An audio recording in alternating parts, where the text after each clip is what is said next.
రైతన్న మీకు నమస్తే. రొయ్యల పట్ల, చెరువుల పట్ల, రైతుల పట్ల మన గౌరవం చూపడానికి ఇది ఒక చిన్న ప్రయత్నం. ఆక్వా మాస్టర్ షింప్ డాక్టర్ గారు నా చెరువులో రొయ్యలు తినటం తగ్గించాయి. కొంతమంది ఫార్మర్లు యాంటీబయాటిక్ వాడితే ప్రాబ్లమ్స్ రావు, చాలా చక్కగా పెరుగుతాయి అని చెబుతున్నారు. నేను కూడా అలా చేయమంటారా? షింప్ డాక్టర్ గారు, రమణ గారు, షింప్ కల్చర్ లో యాంటీబయాటిక్స్ వాడకూడదు. తాత్కాలికంగా బాగుపడతాయి, కానీ దీర్ఘకాలంలో నష్టం చాలా ఎక్కువగా ఉంటుంది.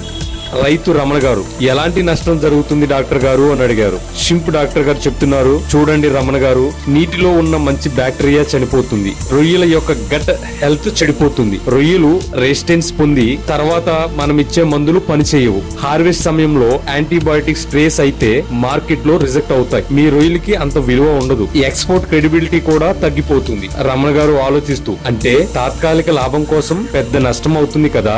షింప్ డాక్టర్ గారు, అవును రమణ గారు, అందుకే మనం probiotics, herbal boosters, immuno stimulants వాడాలి. ఇవి నీటిని శుభ్రంగా ఉంచి రొయ్యల ఇమ్యూనిటీ పెంచుతాయి. రైతు రమణ గారు, ఇక నుంచి నేను యాంటీబయాటిక్స్ వాడను, మీరు చెప్పిన విధంగా హెర్బల్ ప్రొడక్ట్స్ మాత్రమే వాడుకుంటాను, యాంటీబయాటిక్స్ మాత్రం వాడను. ఈ వీడియో మీకు నచ్చితే లైక్ చేయండి, మీ అభిప్రాయాలు కామెంట్ లో చెప్పండి, మన ఆక్వా ఫ్రెండ్స్ కి షేర్ చేయండి, మన ఆక్వా మాస్టర్ ను ఫాలో చేయటం మర్చిపోవద్దు.